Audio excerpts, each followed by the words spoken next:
After weeks of wrangling, the U.S. Congress has finally avoided a historic default as U.S. President Joe Biden signed the debt ceiling bill into a law. Biden, in his first address to the nation from the Oval Office, said no one got everything they wanted, but the American people got what they needed. The bill suspends the massive $31.4 trillion debt ceiling. Look, the only way American democracy can function is through compromise and consensus. And that's what I work to do as your president. You know, to forge bipartisan agreement where it's possible and where it's needed. Passing this budget agreement was critical. The stakes could not have been higher. If we had failed to reach an agreement on the budget, there were extreme voices threatening to take America for the first time in our 247-year history into default on our national debt. Nothing would have been more irresponsible. Biden signed the bill at the White House the day after, hailing it as a bipartisan triumph in his first ever Oval Office address to the nation as the president.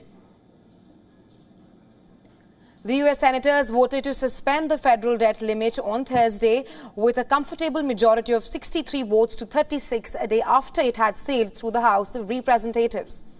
Biden has praised McCarthy and his negotiators for operating in good faith and all the congressional leaders for ensuring swift passage of the legislation. I want to commend Speaker McCarthy. You know, he and I, and our teams, we were able to get along, get things done. We were straightforward with one another, completely honest with one another, respectful with one another. Both sides operated in good faith. Both sides kept their word. The bill has been suspended, the debt ceiling, until January 2025. This gives the lawmakers breathing room to address the pressing issue after the 2024 presidential elections. But it's not just about borrowing limits now. The bill includes spending caps, energy project permits, work requirements for food and programs, and the clawback of the unused COVID-19 funds.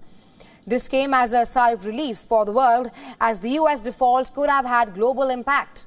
The global shares and the U.S. yields rose on Thursday after strong jobs data showed that the U.S. economy added 339,000 jobs last month. This, of course, after the debt ceiling passage.